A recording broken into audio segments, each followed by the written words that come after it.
Hey Credit Warriors, Credit Shifu here, and just a short video for you today. We have actually some good news. Chase is bringing back the grocery store bonus category on the two Sapphire cards, the Chase Sapphire Preferred and the Chase Sapphire Reserve. Now, earlier this year, there was a grocery bonus category, a temporary category, on many of Chase's travel and co-branded cards, including those two Sapphire cards. That promotion ran from May 1st to June 30th, and that was because people were shifting their spending away from travel because of you know why. But that has obviously been ended now for several months. However, today, Chase just did announce that they are bringing it back on those two Sapphire cards. So I'm going to give you the details of this deal. Sapphire Preferred card members will earn 2 points per dollar, and Sapphire Reserve card members will earn 3 points per dollar at grocery stores. This is on up to $1,000 in spending per month and will last from November 1st, 2020 until April 30th, so a full 6 months, or $6,000 in spending. So while the multipliers aren't quite as high as last time, remember last time it was 5x on the Sapphire Reserve, this time it's 3x, however, the amount of money you can spend and earn that bonus on is higher.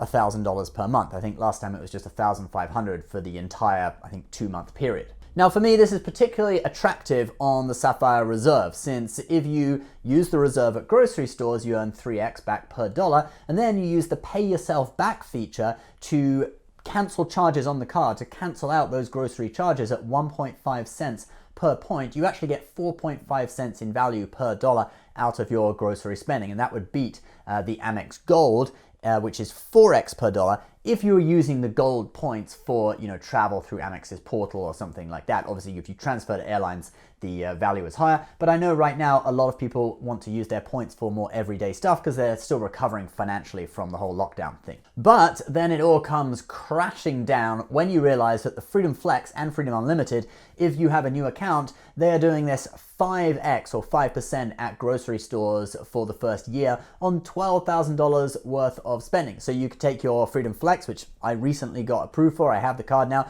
you could take it to a grocery store, do your grocery spending with it, and then you transfer those points over to the Sapphire Reserve, use the pay yourself back feature to pay off some other grocery spending on the Reserve. Okay, you can't pay off the grocery spending on the Flex, it has to be on the Reserve, but it can be within the past 3 months, and you'd end up getting 7.5 cents in value per dollar spent at grocery stores, okay, which is awesome. It's even better than the Amex Blue Cash Preferred, which gets a 6% cash back at grocery stores, so you'd be getting 7.5% and kind of equivalent to cash back. Now, of course, you may prefer to save those points for travel instead, but I know a lot of people are still recovering financially, so I think it's very valuable to think about the more sort of cashback style redemption still at this time. Also, there is one other thing as well. The Reserve, okay, has lengthened the amount of time you can use the $300 travel credit for grocery and gas, okay? So if you don't remember, earlier this year, Chase announced that because of the Ronies, you can now use the $300 travel credit on the Reserve for grocery and gas spending. That spending will trigger the credit. It was going to end at the end of this year, but they've now extended that all the way through until June 30th of 2020, so they've added another 6 months to it. Now that's great for me because I was an early adopter of the Reserve back when the travel credit was every calendar year. Since then, they have changed it for newer card members to every card member year, but mine still renews every calendar year. So it's going to reset at the end of this year.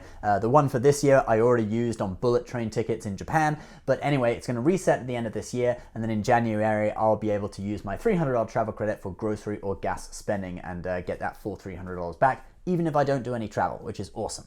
All right, guys, so are you going to use your Sapphire card for grocery, or do you have a more lucrative deal with the other cards you have? Please leave your comments below. I'd love to know about it. If you're interested in the Sapphire Preferred, which currently has an 80,000 point sign-up bonus, which is awesome, or the Freedom Flex, which currently has that 5x on grocery deal, I'll put the links for both of those below. Feel free to click in and check them out. Please subscribe if you're new, and we'll see you next time. Bye-bye.